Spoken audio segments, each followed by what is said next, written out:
नमस्कार, मैं राहुल कुमार श्री क्लासेज भागलपुर से। और आप लोगों के लिए आज हम लोग शुरू कर रहे हैं क्या चीज, केमिकल काइनेटिक्स में ही थ्योरी ऑफ रिएक्शन। क्या चीज़ है ये बच्चों? Theory of reaction. उसी को हम लोग अभी शुरू करेंगे। हालांकि फर्स्ट ऑर्डर में हम लोग लेक्चर नंबर 10C तक जो है अभी तक आप लोगों को मिला होगा। फर्स्ट ऑर्डर में और भी बहुत सारा यहाँ क्वेश्चन है जो कि कॉम्पिटिटिव पॉइंट ऑफ व्यू से बहुत इंपॉर्टेंट। हम लोग उसको सबसे लास्ट में उसके वीडियो को और अपलोड करेंगे। उसमें जितने टाइप के हो सकते हैं क्वेश्चन सभी को है। लेकिन उससे पहले अब जो थ्योरेटिकल कुछ पार्ट है उसको हम लोग जान लेते हैं बच्चों। तो आप लोग भी अब इधर उधर की बातों को छोड़िए और ध्यान से इसको देखिए और कुछ सीखना है अपने लोग को। ये थ्योरेटिकल पार्ट है और आपको याद हो जाएगा। देखिए जरा सा पहले है क्या। सबसे पहले हम लोग एक चीज ये लिख दें, है क्या भाई? Theory of chemical reaction. Theory of chemical reaction क्या नाम है इसका? Theory of chemical reaction. पहले आप इसको समझ लें ध्यान से, फिर हम लोग इसको एकदम एक एक करके लिख भी देंगे। रासायनिक अभिक्रिया के सिद्धांत। रासायनिक अभिक्रिया के सिद्धांत। चलिए, तो हम लोग जो है ये केमिकल, पहले इसको ध्यान से सुन लेना, फिर हम सबको एक एक करके लिख भी देंगे। केमिकल रिएक्शन का दो टाइप का है थ्योरी। कितने टाइप का है बच्चों थ्योरी? दो टाइप का। एक का नाम है क्या चीज? Transition state theory. क्या नाम है एक का? Transition state theory. Transition state theory, ठीक। अच्छा, इसका नाम अगर हिंदी में लिखते हैं तो संक्रमण अवस्था थ्योरी या संक्रमण अवस्था सिद्धांत। क्या नाम है इसका? संक्रमण अवस्था सिद्धांत। और एक दूसरा कौन सा है बच्चों इसी में नाम, यहाँ कॉलिजन थ्योरी। क्या नाम है? कॉलिजन थ्योरी, या इसी को हम लोग कहते हैं टक्कर का सिद्धांत। क्या कहते हैं इसी को? टक्कर का सिद्धांत। चलो बच्चों, लेकिन इस चैप्टर में अपने लोग को सिर्फ पढ़ना है किसके बारे में? कॉलिजन थ्योरी के बारे में। किसके बारे में पढ़ना है बच्चों? कॉलिजन थ्योरी के बारे में अपने लोग को पढ़ना है। हम लोग इसी के बारे में डिटेल पहले बतलाते हैं, तो ध्यान से पहले इसको सुनना है। देखिए जैसा कॉलिजन थ्योरी क्या सब कहता है। सबसे पहला नंबर, कोई भी रिएक्शन जो होगा, ये जो हम लोग एक सिंपल रिएक्शन लिख दिए इस रूप से, ठीक ना, और बना क्या? H2, ठीक। हाइड्रोजन और ऑक्सीजन के मिलने से बना क्या है? H2O बना है। तो ये रिएक्शन तभी पॉसिबल है जबकि ये दोनों मॉलिक्यूल क्या हो, जो कि अभिक्रिया में भाग लेने वाला मॉलिक्यूल है, वो एक दूसरे से जुड़ता हो, मिलता हो, तभी होगा, नहीं तो नहीं। मतलब ये सबसे पहला, और मिलने का जो है इंग्लिश में नाम क्या है? कोलाइड करना, टकराना। जब तक कि ये दोनों मॉलिक्यूल आपस में कोलाइड नहीं करेंगे, कॉलिजन नहीं करेंगे, तब तक ये कोई भी प्रोडक्ट बनेगा। प्रोडक्ट नहीं बनेगा इसका मतलब रिएक्शन नहीं होगा। तो रिएक्शन होने के लिए इस रिएक्टेंट मॉलिक्यूल का क्या जरूरी है? कॉलिजन जरूरी है। क्या जरूरी है बच्चों? कॉलिजन जरूरी है। दूसरा नंबर, चलिए, मतलब एक पहला चीज खत्म हो गया कि कोई भी रिएक्शन तभी होगा जबकि क्या होना चाहिए? रिएक्टेंट मॉलिक्यूल आपस में क्या करें? कोलाइड करें, कॉलिजन करें, तभी होगा रिएक्शन, नहीं तो रिएक्शन नहीं होगा। सबसे पहला यही पॉइंट, हम उम्मीद करते हैं आप लोग समझ गए।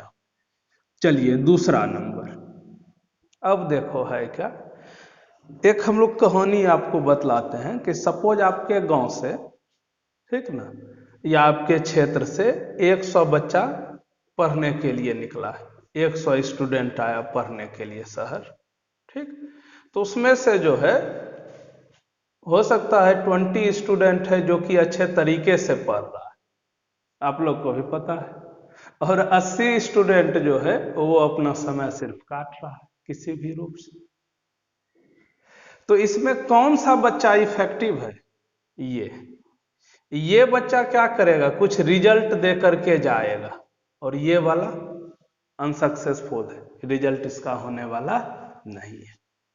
सेम वही चीज यहां पर है, जिस मॉलिक्यूल के कॉलिजन से ये प्रोडक्ट बनेगा, जिस मॉलिक्यूल के कॉलिजन से ये प्रोडक्ट बनेगा, उस मॉलिक्यूल को हम लोग कहते हैं एक्टिव मॉलिक्यूल। क्या बोलते हैं उसको बच्चों, एक्टिव मॉलिक्यूल। जिस मॉलिक्यूल के टक्कर से ये प्रोडक्ट बनेगा उसको क्या कहते हैं, एक्टिव मॉलिक्यूल, या अगर हिंदी लिखते हैं तो सक्रिय अणु। क्या बोलते हैं उसको बच्चों, सक्रिय अणु। और खूब ये दोनों आपस में टक्कर करे और प्रोडक्ट नहीं बन रहा, तो जिसके टक्कर से प्रोडक्ट नहीं बनेगा उसका नाम क्या पड़ेगा, पेसिव मॉलिक्यूल, अक्रिय अणु। क्या नाम है इसका बच्चों, अक्रिय अणु। जिस टक्कर से प्रोडक्ट बनेगा उसका नाम होगा एक्टिव, जिससे नहीं बनेगा उसका नाम क्या होगा, पेसिव। कोई दिक्कत इसमें? चलिए एक और अब चलते हैं। तो ये दूसरा बात था, हम लोग क्या सीखे, एक्टिव मॉलिक्यूल जो टक्कर के बाद प्रोडक्ट बना लेगा, जो नहीं बनाएगा वो पेसिव होगा। ठीक, मतलब समझ लीजिए। अब यहां पर देख लो क्या है, तुम ही लोग बोलो किसका संख्या ज्यादा है, पढ़ने वाले का कि नहीं पढ़ने वाले का?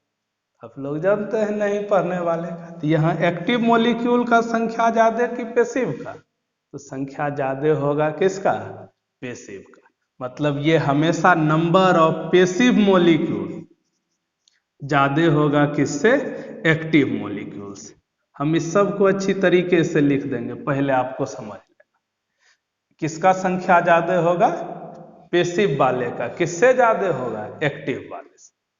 ठीक है, चलो बच्चों। अच्छा, अब यहां पर कुछ समझते हैं। जिस कॉलिजन से, मतलब जिस टक्कर के कारण ये प्रोडक्ट बन गया, जिस टक्कर से ये प्रोडक्ट बन गया, उस कॉलिजन का भी एक नाम है, इफेक्टिव कॉलिजन। क्या नाम है उसका बच्चों, इफेक्टिव कॉलिजन। क्या नाम है उसका, प्रभावी टक्कर। मतलब इस टक्कर से क्या बनेगा, प्रोडक्ट बनेगा। और एक का नाम है इनइफेक्टिव, इस टक्कर से प्रोडक्ट बनने वाला नहीं। तो कॉलिजन कितने टाइप का हो गया, दो टाइप का, इफेक्टिव और एक इनइफेक्टिव। जिस टक्कर से प्रोडक्ट बनेगा उसको इफेक्टिव कहेंगे, जिससे नहीं बनेगा उसको इनइफेक्टिव कहेंगे। दिक्कत नहीं है इसमें? चलिए, तो हम लोग अभी तक में 4-5 डेफिनेशन जो है यहां तक में कर लिए है। अब देखो है क्या चीज, इस टक्कर के लिए दो चीज का जरूरी है, ऐसे ये प्रोडक्ट नहीं बनता। ऐसा नहीं कि कुछ भी टक्कर कर गया बस हो गया। दो चीज का कंसिडरेशन है, एक एनर्जी का और एक क्या है, ओरिएंटेशन। मतलब मॉलिक्यूल का क्या एनर्जी है, और दूसरा क्या बोले हम लोग, उसका डायरेक्शन क्या है ये टकराने का। इस दो बात पर ये डिपेंड करेगा। हम उम्मीद करते हैं ये पांचों बात क्लियर होगा। यहाँ रिएक्शन तभी होगा जबकि कॉलिजन होगा। दूसरा, पेसिव का संख्या ज्यादा है, एक्टिव का संख्या कम है। पेसिव बोलेंगे किसको, जो प्रोडक्ट नहीं बनाएगा, जो बनाएगा वो एक्टिव है, जो कॉलिजन प्रोडक्ट देगा इफेक्टिव, जो नहीं देगा वो इनइफेक्टिव। आप इसका भी स्क्रीनशॉट ले लें, हम इसको खूब अच्छी तरीके से लिख भी दें। आप एक बार स्क्रीनशॉट इसका भी ले लें। चलिए बच्चों, तो हम लोग जो है जहां तक देखिए अभी तक मैं बतलाए हैं उस सब को हम लोग एक एक करके सब पॉइंट को यहाँ लिख भी दिए। तो जहाँ सा इसी को पहले एक बार और सुन लो। कोई भी रिएक्शन तभी संभव है जबकि रिएक्टेंट मॉलिक्यूल आपस में कॉलिजन करे। दूसरा, कॉलिजन का दो टाइप, इफेक्टिव और इनइफेक्टिव। इफेक्टिव वही होगा जिससे प्रोडक्ट बनेगा। हम जैसा यहाँ पर लिखे हैं, the collision due to which product is form, इसमें लिखेंगे the collision due to which product is not form, known as ineffective. या वैसे टक्कर जिसके कारण उत्पाद बनते हों प्रभावी, जिसके कारण उत्पाद नहीं बनते हैं वो अप्रभावी। और ये तो अब सब दिन ध्यान में रहेगा, नहीं पढ़ने वाले का संख्या हमेशा ज्यादा और पढ़ने वाले का संख्या कम। तो इनइफेक्टिव का संख्या ज्यादा हो। उसी रूप से इधर बच्चे देखो लिखे हैं टाइप्स ऑफ मॉलिक्यूल, एक्टिव और पैसिव, सक्रिय और अक्रिय। सक्रिय किसको बोलेंगे? ये वैसा होगा मॉलिक्यूल जो कि किस में भाग लेगा, यहाँ तो टक्कर में, और किस टक्कर में? प्रभावी में, तो उसको बोलेंगे सक्रिय। और जो कि अप्रभावी में भाग लेगा उसको कहेंगे अक्रिय। Take part in ineffective collision, effective नहीं, इनइफेक्टिव कॉलिजन। वैसे अणु जो अप्रभावी टक्कर में भाग ले उसे अक्रिय अणु कहते हैं। संख्या किसका ज्यादा होगा इसमें बच्चों? हमेशा पेसिव का। अक्रिय का संख्या ज्यादा होगा किससे?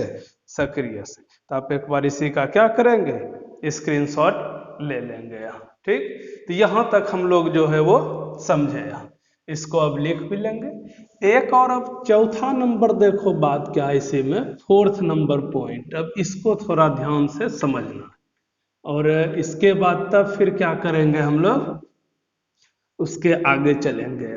फोर्थ नंबर और बहुत इंपॉर्टेंट है, इसके ख्याल से सब एग्जाम के लिए भी और इस सब में भी। देखो बच्चों है क्या चीज, ठीक। देखिए हम लोग एक चर्चा करते हैं किसका यहाँ, इसमें से नाम दे रहे हैं इस तरीके का। चलिए फोर्थ नंबर करके हम लोग एक टॉपिक का पहले नाम लिख दें। दो चीज को अभी समझेंगे, थ्रेशोल्ड एनर्जी। किसको समझेंगे? थ्रेशोल्ड एनर्जी को। जो हिंदी लिखते पढ़ते हो उनके लिए नाम है देहली ऊर्जा, ठीक। शॉर्ट में ईटी से डिनोट करते हैं। पहले इसको समझ लो है क्या चीज। जैसे देखो हम लोग एक सिंपल बात बतलाते हैं क्या है। कोई भी रिएक्शन होने के लिए, कोई भी रिएक्शन जो शुरू होगा वो होने के लिए रिएक्टेंट के पास कितना मिनिमम एनर्जी चाहिए। जैसे ये है रिएक्शन ए से बी बन रहा है, तो ये बी बनने के लिए कितना इसके पास एनर्जी हो, जितना मिनिमम एनर्जी हो ताकि ये प्रोडक्ट बना ले। मतलब ये बी बने, रिएक्शन हो, बी बने तो वहां पर दो तरीके का बात होगा। अगर पीछे से रिलेट करो तो कॉलिजन इफेक्टिव हो तब ये बनेगा। दूसरा क्या बोले बच्चों कि ये जो ए है ये कैसा हो, एक्टिव मॉलिक्यूल। अगर ये पेसिव भी है तो उससे किसमें बदले, एक्टिव में। मतलब इसे ए के पास कितना कम से कम एनर्जी हो ताकि ये क्या बना ले, प्रोडक्ट बनाए।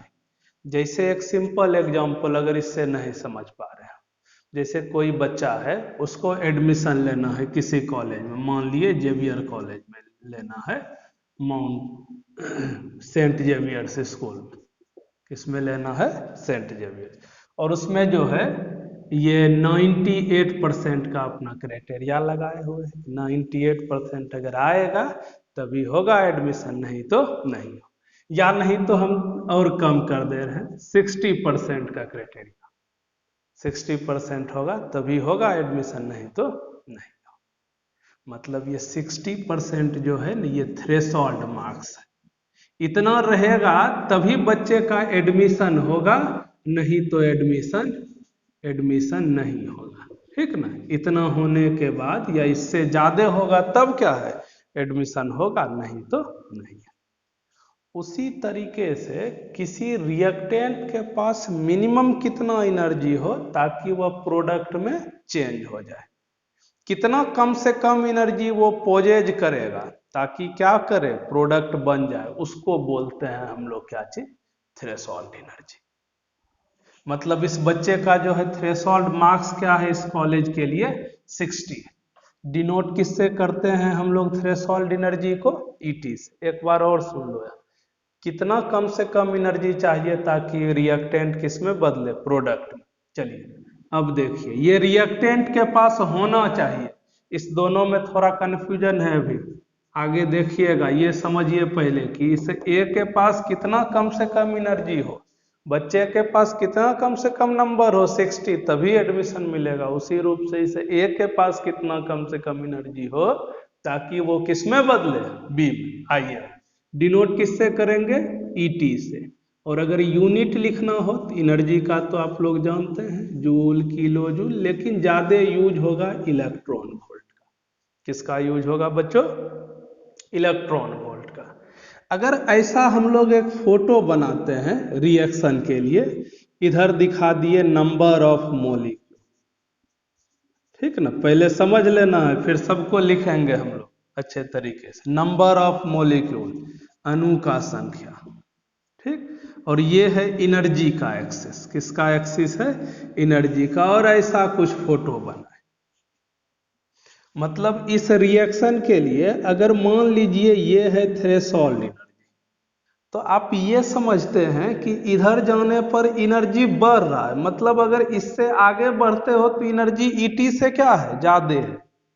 मतलब इससे ज्यादा एनर्जी वाला जो मॉलिक्यूल है, ये जो लाइन है ऊपर जो जा रहे हैं, ये किसको दिखा रहा है? मॉलिक्यूल को। इसके आगे जितना भी मॉलिक्यूल है ये सब किस में पार्ट लेगा?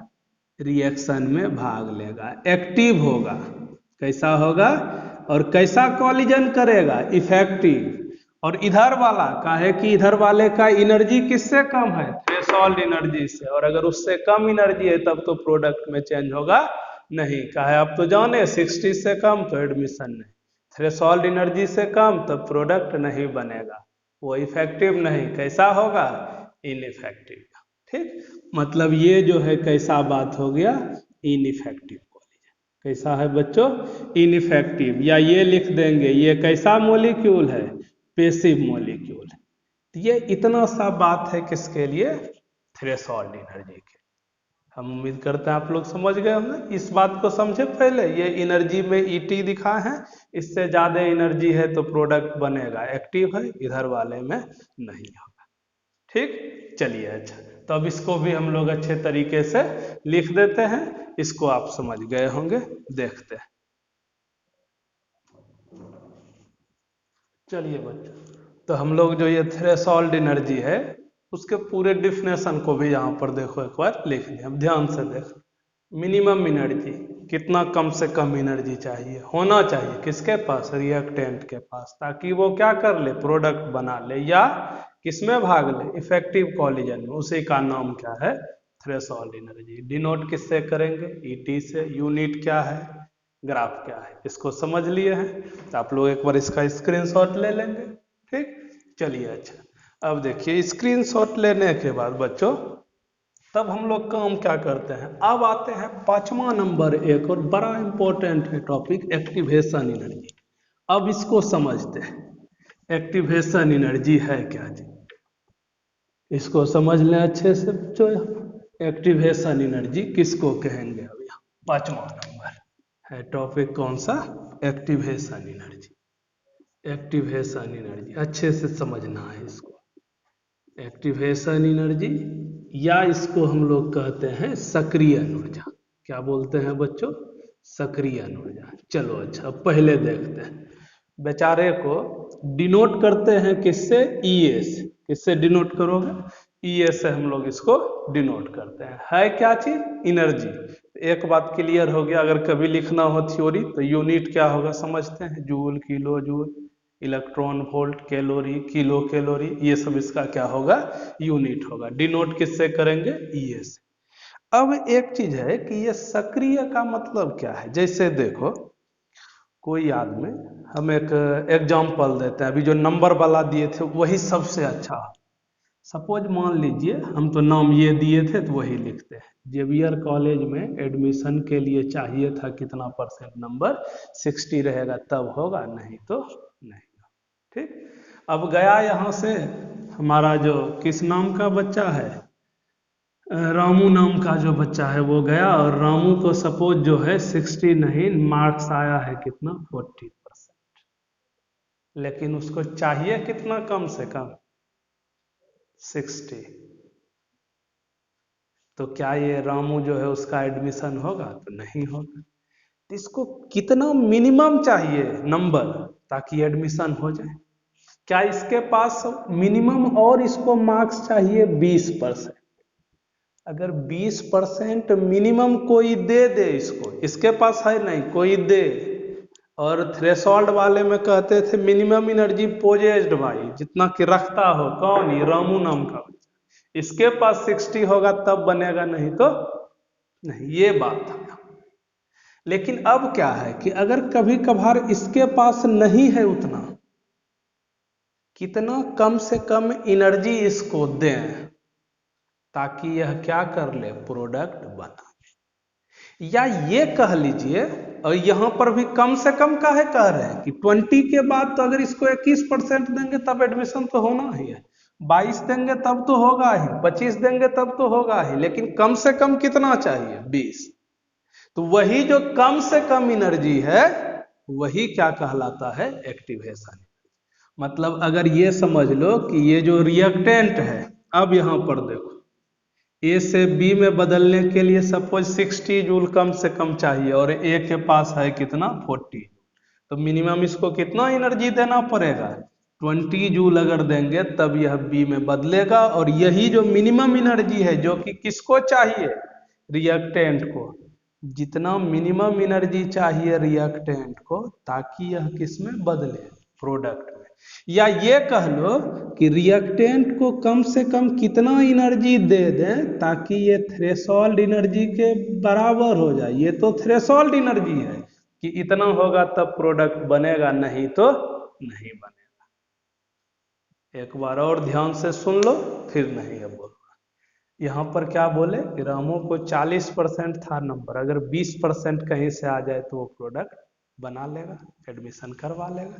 सेम उसी पर बैठा दिए कि अगर सपोज इसको 40 जूल है रिएक्टेंट के पास और प्रोडक्ट बनने के लिए चाहिए कितना, 60, तो जो चाहिए था वहां वो क्या कहलाता है, मिनिमम थ्रेशोल्ड एनर्जी। मतलब ये हो गया कि रिएक्टेंट के एनर्जी को कहां तक ले जाने में, थ्रेशोल्ड एनर्जी तक ले जाने के लिए मिनिमम कितना एनर्जी आपको देना पड़ेगा, वही एनर्जी क्या कहलाता है, एक्टिवेशन। मतलब अगर आप 20 नहीं देते ना तो ये एक्टिव नहीं बन पाता। नहीं देखते हैं क्या मोबाइल में लिखा रहता है एक्टिवेट कीजिए, आप लोग तो इसके एकदम पंडित हैं, समझते हो। तो ये 20 जूल जो है, ये 20 जूल सॉरी ये जो ये 40 जूल वाला है ये तब तक एक्टिवेट नहीं होगा, काम नहीं करेगा जब तक कि इसको कम से कम कितना जूल नहीं दे दे, 20 जूल नहीं दे दे। जैसे आप लोग का जब तक रिचार्ज नहीं होगा मोबाइल तब तक एक्टिवेट नहीं होंगे, उसी रूप से यहाँ है। रिएक्टेंट को कितना क्या चाहिए, यहाँ एनर्जी चाहिए ताकि वो किसके बराबर हो जाए, थ्रेशोल्ड एनर्जी के, उसे ही हम लोग क्या कहते हैं यहाँ, एक्टिवेशन एनर्जी। ठीक, अब उसको एक बार और थोड़ा यहाँ ग्राफ से भी समझते हैं हम लोग, ऐसा रहता है फोटो, इस पर थोड़ा सा समझ लेना है। ठीक बच्चों, देखो हम एक फिगर बना, ये है किसका एक्सिस, एनर्जी का, किसका है, एनर्जी का, और ये है रिएक्शन प्रोग्रेस का, मतलब ये रिएक्शन का एक्सिस, ठीक ना। और ऐसे लिखाया हो फोटो यहाँ ये बना दिए, ठीक ना। ये है क्या चीज, रिएक्टेंट, और ये क्या है, प्रोडक्ट, मतलब रिएक्टेंट से किस में बदला, प्रोडक्ट में। ये जो सबसे ज्यादा एनर्जी वाला दिख रहा है इस तरीके के फिगर में, इसको कहते हैं थ्रेशोल्ड एनर्जी, और डिनोट करते हैं किससे, ईटी से। लेकिन अगर और डिटेल में अभी तो यहाँ पर नहीं बोलेंगे, इसको हम लोग पढ़ते हैं विशेष रूप से ऑर्गेनिक में, ट्रांजिशन स्टेट थ्योरी। तो ये है ट्रांजिशन स्टेट कहलाता है, अभी यहाँ पर उसको नहीं जानना है, वो ऑर्गेनिक में जाने। ये क्या है, ट्रांजिशन स्टेट, इस एनर्जी का नाम यहाँ क्या है, थ्रेशोल्ड, कि इतना एनर्जी होगा तभी वो प्रोडक्ट में बदलेगा, नहीं तो होने वाला नहीं है। ठीक, चलिए अच्छा बच्चों अब देखते हैं, ये जो आर है रिएक्टेंट, इसका कितना एनर्जी, एनर्जी का ये एक्सिस है क्या, नहीं, ये वाला इधर मिला, ये हुआ ई आर, रिएक्टेंट का एनर्जी। प्रोडक्ट किस एनर्जी पर है, तो इसके सीध में आ जाइए, ये है ईपी प्रोडक्ट का एनर्जी, किसका एनर्जी है, प्रोडक्ट का। अच्छा अब देखो, अभी तक तो हम लोग यही थे कि अगर रिएक्टेंट का 40 जूल है और ये कितने पर हो, 60 जूल पर, तो कितना जूल चाहिए प्रोडक्ट में इसको बनने के लिए, 20, यही एक्टिवेशन एनर्जी है। मतलब ये कि ईटी माइनस क्या कर दो, E R, ET minus E R, threshold energy में किसको घटा दो, रिएक्टेंट के एनर्जी को, तो वही क्या कहलाता है, एक्टिवेशन एनर्जी ऐसे फिगर में दिखा दिए।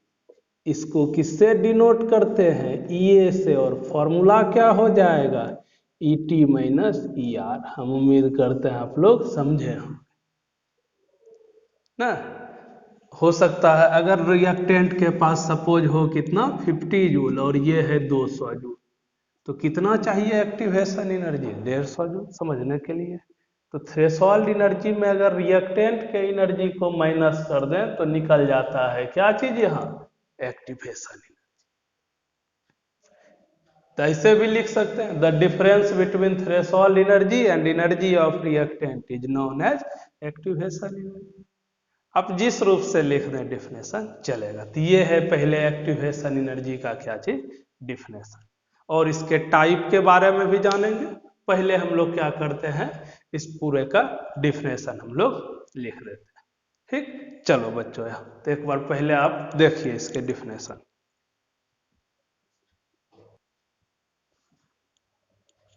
चलिए बच्चों, तो ये क्या देख रहे हैं हम लोग? एक्टिवेशन एनर्जी का ये पूरा यहाँ डिफिनेशन में। तो आप एक बार इसको देख लेंगे। क्या बोले हैं? रिएक्टेंट को कितना एनर्जी देना पड़े ताकि वो किसके बराबर हो जाए? Threshold energy. और इसके बराबर होगा तो क्या चीज होगा? वो प्रोडक्ट अपना बना सकता है। उसी का नाम क्या है? Activation energy. फॉर्मूला इसका ET माइनस ER। वही लिखे हैं, देहली ऊर्जा और अभिकारक के ऊर्जा के अंतर को एक्टिवेशन एनर्जी हम लोग कहते हैं। तो हम लोग इस चीज को समझ चुके हैं, क्या यूनिट है, किससे दिखाते हैं, कोई दिक्कत नहीं इसमें हम। चलिए अच्छा, अब देखो बच्चों एक चीज और समझते हैं। इसी एक्टिवेशन एनर्जी का दो टाइप भी है। कितना टाइप है इसका? दो टाइप है, उसको अब समझते हैं। एक्टिवेशन एनर्जी का कितना टाइप है बच्चों? तो दो टाइप भी है, देखिए जरा सा।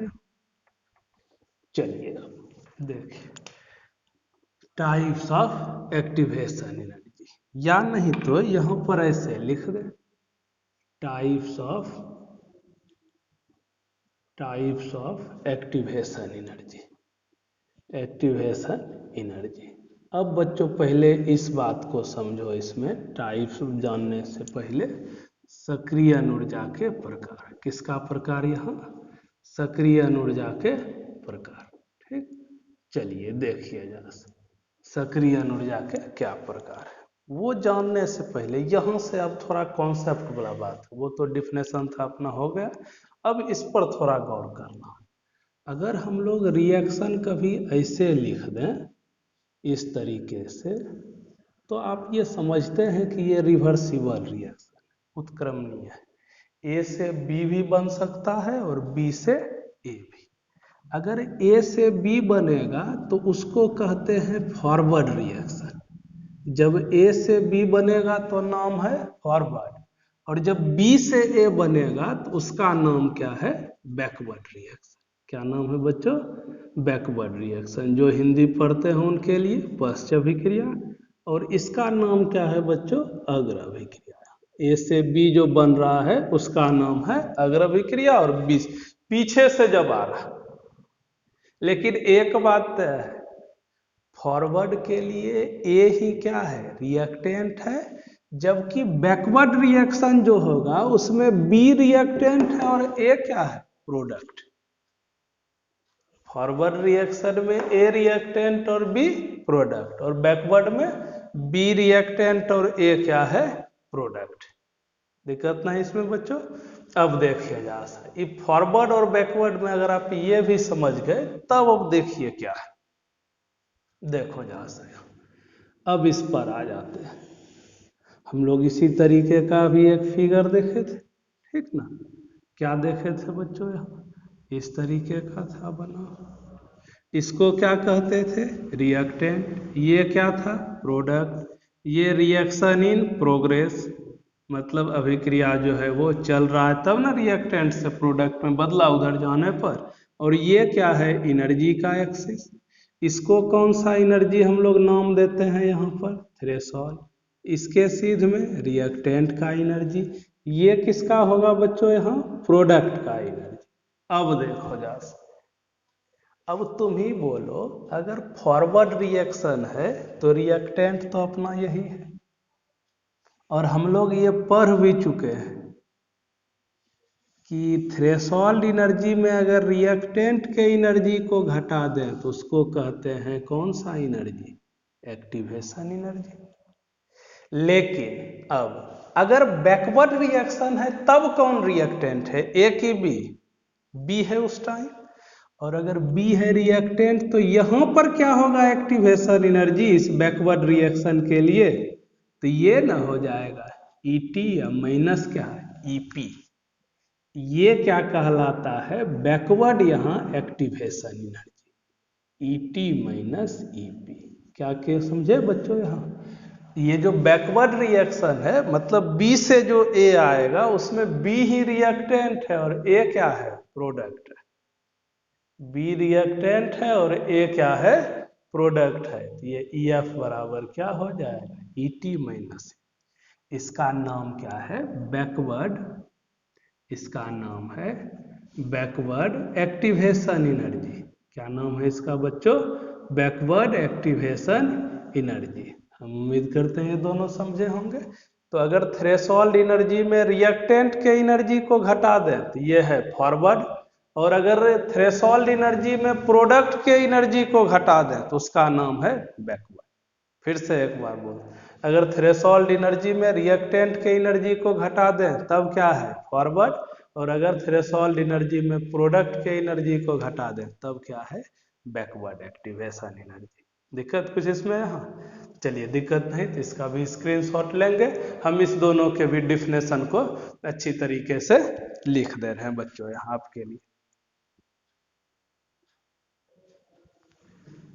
चलिए बच्चों, तो हम लोग यहाँ देखे थे अभी फॉरवर्ड एक्टिवेशन एनर्जी और एक क्या चीज़ था? Backward activation energy. तो हम इस दोनों के डिफिनेशन को भी लिख दिए, आपको समझा भी दिए हैं क्या चीज़ है वो एक बार और देख लो। थ्रेशोल्ड एनर्जी में रिएक्टेंट के एनर्जी को अगर माइनस कर देते हैं तो वो है क्या चीज़? फॉरवर्ड। और अगर प्रोडक्ट को घटाएंगे एनर्जी का, थ्रेशोल्ड एनर्जी में अगर प्रोडक्ट के एनर्जी को, तो उसको कहते हैं बैकवर्ड। या फॉरवर्ड को ई एफ से और बैकवर्ड एक्टिवेशन एनर्जी को किससे दिखाते हैं हम लोग? ई बी से दर्शाते हैं। तो कोई दिक्कत नहीं होना चाहिए यहाँ तक में। यहाँ तो आप लोग इसको एक बार क्या करेंगे? स्क्रीनशॉट ले लेंगे, फोटो है उसका डिफिनेशन, और ये उस दोनों का क्या है? फॉर्मूला। ये आप समझते हैं forward activation energy, backward, threshold energy, threshold energy, reactant का एनर्जी, और ये है प्रोडक्ट का। ठीक, एक और कॉन्सेप्ट यहाँ पर हम लोग देखेंगे। चलिए बच्चों, तो हम लोग देखते हैं अब एक और चीज़ है क्या बच्चों?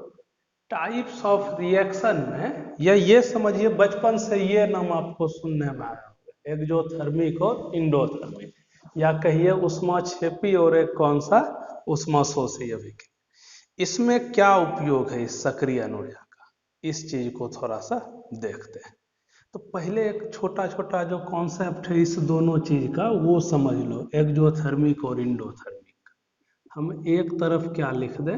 एक्जोथर्मिक रिएक्शन, और एक तरफ क्या लिख देते हैं? इंडोथर्मिक।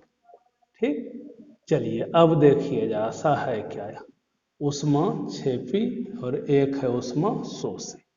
नाम से जैसा पता चल रहा है, एक में क्या होता है? एक ऐसा अभिक्रिया है जिसके दौरान ऊष्मा बाहर निकलता है, और एक ऐसा है जिसमें ऊष्मा का अवशोषण। ऐसा अभिक्रिया जिसमें हीट क्या होता है? बाहर निकलता है, उसको कहते हैं एक्जोथर्मिक रिएक्शन। ऐसा रिएक्शन जो एनर्जी को क्या करे? अवशोषित करे, एब्जॉर्ब करे। ये क्या करता है? एनर्जी रिलीज करता है, और ये अवशोषित करता है, तो उसको कहेंगे ऊष्मा शोषी, और जो छोड़ता है उसको ऊष्मा छेपी। ठीक, चलिए पहला नंबर समझ गए क्या करता है? एनर्जी छोड़ेगा और वो एनर्जी या ऊष्मा क्या करेगा? अवशोषित करेगा, एब्जॉर्ब करेगा। सेकेंड नंबर बच्चों कैसे समझेंगे? जैसे ये देखो, ये इंपॉर्टेंट बात है, इस पर थोड़ा गौर कर। ए से बी कोई रिएक्शन बना, सपोज तुम ये अपना मान करके चलो, तुम्हारे पास पहले 10 रुपया था और अब हो गया कितना, 6 रुपया। इसका मतलब क्या, 4 रुपया किसी से लिए हो कि छोड़ दिया, हटा दिया, निकाल दिया 4 रुपया, क्या किए हो, निकाले हो। ठीक। अच्छा अब देखिए इसमें यहाँ उसी पहले इसी को समझ लो, नहीं तो दोनों में ये हो जाए। 10 रुपये से 6 रुपया हुआ, मतलब क्या हो रहा है, बाहर निकल रहा है। सही बात है, उसमें 6 पी निकलेगा। मतलब क्या होना चाहिए, किसका एनर्जी ज्यादा होना चाहिए, रिएक्टेंट का कि प्रोडक्ट का। तो रिएक्टेंट का एनर्जी ज्यादा हो और प्रोडक्ट का एनर्जी कम हो। किसका एनर्जी ज्यादा हो, रिएक्टेंट का, और प्रोडक्ट का क्या हो, कम हो। मतलब ये अगर 20 जूल पर है तो ये 18 जूल पर है। अब ध्यान में रहेगा, तो यहाँ पर पॉइंट करके लिख दिए E R greater than E P. मतलब क्या चीज हो गया यहाँ, energy of reactant, energy of reactant greater than energy of product, energy of product, energy of product. या क्या लिखेंगे इसको बच्चों, अभिकारक का ऊर्जा किससे ज्यादा होना चाहिए, उत्पाद की ऊर्जा से। चलिए अब देखिए चौथा नंबर, फिगर में कैसे दिखाओगे बच्चों। फिगर तो अभी ऐसा बना करके दिखला रहे थे हम लोग, ये है एनर्जी का एक्सिस और ये होता था रिएक्शन का, और ऐसे बना करके दिखाते थे। किसका एनर्जी ज्यादा रखना है आपको, रिएक्टेंट का। इसीलिए देखो इसको ऊपर रखे हैं, ये पहचान भी है। अगर आपको कभी भी ऐसा फोटो दे दे एनर्जी और रिएक्शन का, तो उसमें देख लेना है, अगर ये रिएक्टेंट ऊपर रहेगा मतलब एनर्जी इसका क्या है, ज्यादा, और प्रोडक्ट वाला नीचे रहेगा मतलब ये कौन सा रिएक्शन का एग्जाम्पल है, एक्जोथर्मिक। ये पहचान में बहुत सहायता करता है और ऐसे भी क्वेश्चन दिखता है। ठीक है बच्चों, कि ये कौन सा रिएक्शन है, एक्जोथर्मिक। एक्जोथर्मिक होगा तो हमेशा रिएक्टेंट का एनर्जी ज्यादा और प्रोडक्ट का एनर्जी कम होगा। ये एनर्जी क्या करता है, रिलीज करता है एनर्जी, और हीट रिलीजेज, हीट रिलीजेज ऊर्जा या ऊष्मा छोड़ता है, ऊर्जा या ऊष्मा छोड़ता है। और उसमें अब क्या लिखोगे बोलो तुम ही लोग, ये क्या करेगा, पहला नंबर एनर्जी और क्या, हीट एब्जॉर्ब्स, हीट एब्जॉर्ब्स। या क्या लिखेंगे, ऊर्जा या ऊष्मा, ऊर्जा या ऊष्मा अवशोषित करता है, अवशोषित करता है। ठीक है बच्चों। अब एक चीज और लिख दें, दूसरा नंबर, अवशोषित कब करेगा। तुम्हारे पास पहले है 10 रुपया और अब हो गया 15, कैसे 15 हुआ, तुम किसी से लिए हो, एब्जॉर्ब किए हो। सेम वही बात यहाँ पर है, अगर पहले 10 जूल हो और बाद में ये 12 जूल हो जाए, मतलब 2 जूल कहीं से लिया है ये, मतलब इस रिएक्शन के दौरान 2 जूल एनर्जी क्या किया गया है, एब्जॉर्ब किया गया है। ठीक ना। चलिए अच्छा अब एक चीज और, तो इससे क्या पॉइंट आ गया, रिएक्टेंट का एनर्जी कम होगा और प्रोडक्ट का एनर्जी ज्यादा होगा। आप इसी रूप से लिख लेंगे इस तरफ, रिएक्टेंट का एनर्जी कम और प्रोडक्ट का ज्यादा। इसको कैसे दिखाएं बच्चों इस रूप से, तो ये तुम लोग अपने आप बोल सकते हो, ऐसा फोटो बना रिएक्टेंट वाले को नीचे ना, ये किसका एक्सिस है, एनर्जी का, और ये किसका है, रिएक्शन का। क्या पहचान है, जो मेन बात है उस पर आता है, हमको ये नहीं। रिएक्टेंट वाला अगर ऊपर रहेगा तो समझेंगे एक्जोथर्मिक है, और नीचे रहेगा तब समझेंगे एंडोथर्मिक। कोई दिक्कत नहीं इसमें। एक बात और इसी जगह पर जान लो, जो पहचान जो है ना इसका, डेल्टा एच निगेटिव होता है, ये हुआ चेंज इन हीट इसको बोलते हैं। और अगर इंडोथर्मिक रिएक्शन है तो उसका डेल्टा एच पॉजिटिव होगा। कैसा होगा बच्चों, पॉजिटिव होगा, किसका, इंडोथर्मिक का। दिक्कत नहीं इसमें। चलिए अच्छा, ये मेन चीज है बच्चों, इस पर थोड़ा गौर करना है, ठीक ना। अब एक लास्ट 5वां नंबर कॉन्सेप्ट बतलाते हैं किसका, कि इसमें क्या यहाँ यूज है, किस चीज का, तो एक्टिवेशन एनर्जी का। अब एक्टिवेशन एनर्जी अब कहीं भूल नहीं जाओ, अभी तुरंत बतला है। ठीक, चलिए देखिएगा, सब 5वां नंबर करके लिखते हैं।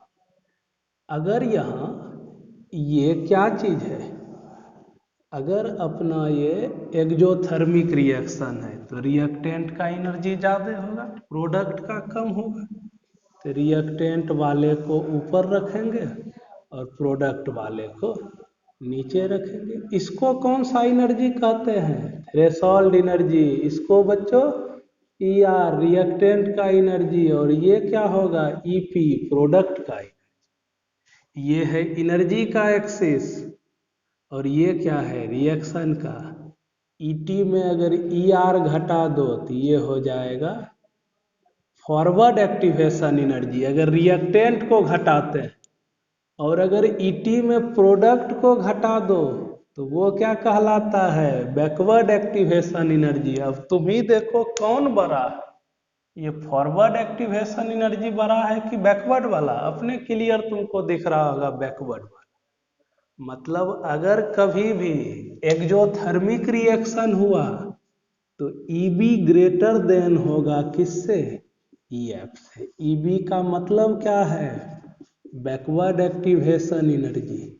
Backward activation energy, activation energy greater than किससे, फॉरवर्ड एक्टिवेशन एनर्जी से। नाम जानते हैं आप लोग, एक्टिवेशन एनर्जी। मतलब क्या इसको कह दें हम लोग, कौन सा ये है रिएक्शन, बैकवर्ड मतलब पश्च सक्रियण ऊर्जा किससे ज़्यादा है, अग्र सक्रियण ऊर्जा। अब इधर आ जाओ, इसमें अगर उष्मा शोषी है तब तो ऐसा फोटो बनेगा, रिएक्टेंट का एनर्जी कम होगा और प्रोडक्ट का एनर्जी ज़्यादा होगा। अब इसमें देखो बच्चों, ये ER, ये EP, ठीक, ये कौन सा एक्सिस है, एनर्जी का। अब पूरा लिखते नहीं है, E दर्शा दिए। ये क्या है, थ्रेशोल्ड एनर्जी। अब तुम ही बोलो कहाँ है फॉरवर्ड एक्टिवेशन एनर्जी, तो ET माइनस ER। सीधा हमसे नहीं हो रहा है, आप लोग तो इसमें अच्छे कलाकार होंगे तो खींच लेना है। ये क्या है बच्चों, EB बैकवर्ड। कैसे निकालते हैं बैकवर्ड, तो ET minus EP, ET minus ER, ये क्या है फॉरवर्ड। देखो कौन बड़ा है, फॉरवर्ड एक्टिवेशन एनर्जी बड़ा है और बैकवर्ड छोटा है। EF greater than EB। किसके लिए ऐसा है, तो ये पांचों पॉइंट आ गया किसमें, आपके लिए एक्जोथर्मिक और इंडोथर्मिक रिएक्शन। ये 5 बात है, आप इसको थोड़ा ध्यान से एक जगह पर लिखेंगे। अब एक इसमें और है बच्चों, क्या क्वेश्चन करके तुमको रहेगा कुछ इस तरीके से। क्या क्वेश्चन करके रहेगा, हम उसको लिखते हैं। आप एक बार पहले इसका क्या करेंगे, स्क्रीनशॉट ले लेंगे, ठीक है, लीजिए। चलिए बच्चों, तब आपको कहीं पर ये इस तरीके का क्वेश्चन मिलता है लिखा हुआ, पहचानिए इसमें कौन उष्मा क्षेपी है और कौन उष्मा शोषी है, या कौन एक्जोथर्मिक है और कौन इंडोथर्मिक है। अगर आपको ध्यान में होगा कॉन्सेप्ट, तब आप अभी सीखे हैं। क्या सीखे हम लोग बोले, अगर रिएक्टेंट का एनर्जी ज़्यादा हो, या ऐसे कॉन्सेप्ट दिमाग में बैठा करके रखो, रिएक्टेंट 20 है और ये 10 है, तो 20 से 10 कब हुआ, या 10 में दिक्कत हो जाए, 20 से 18 हुआ, कितना घटा, 2 घट रहा है। मतलब रिएक्टेंट का एनर्जी ज़्यादा है और प्रोडक्ट का कम है, तब एनर्जी निकलता है तो क्या चीज़ है, एक्जोथर्मिक है। अब देखो, तो रिएक्टेंट का एनर्जी ज़्यादा हो, ऊपर होना चाहिए, किसमें है ऊपर, A में। कैसा रिएक्शन है ये, एक्जोथर्मिक उष्मा क्षेपी। ये कम है, उसका उल्टा हो जाएगा उष्मा शोषी। इसमें कुछ आदमी इसमें डर जाएगा, ये देख करके, इससे कोई मतलब ही नहीं है अभी, खाली ये पहचानने के लिए किसका एनर्जी ज़्यादा है कि कम है, ये ER और ये EP। तुम ही देख लो, ER कम है तब क्या है ये, एक इंडोथर्मिक। क्या है? इंडोथर्मिक। या फोटो देखने के साथ पहले ये तो पता कर लोगे ना कि ये ER कम है, ऊपर जाने पर एनर्जी बढ़ता है, नीचे में घटता है, ER ऐसे करके ले लेंगे। और B प्रोडक्ट, ये कम रखना है और ये ज्यादा रखना है, कैसे ज्यादा होगा लेंगे तो ये है क्या चीज, एंडोथर्मिक। इसमें क्या करोगे, अगर दोनों का एनर्जी सेम हो तब समझ लीजिए वो ना तो क्या है एक्जोथर्मिक है और ना ही इंडोथर्मिक है, नाइदर एक्जोथर्मिक नॉर इंडोथर्मिक। इसी को बच्चों लिख लेना है। हम उम्मीद करते हैं आप लोग ये समझे होंगे। तो चलिए हम लोग इसके आगे पुनः अगले दिन पढ़ेंगे। और अगर आपको ये समझ में आया होगा आप अपने दोस्तों के बीच, बंधुओं के बीच शेयर कीजिए, सब्सक्राइब कीजिए और देखते रहिए और पढ़ते रहिए। बहुत बहुत आप लोगों का धन्यवाद।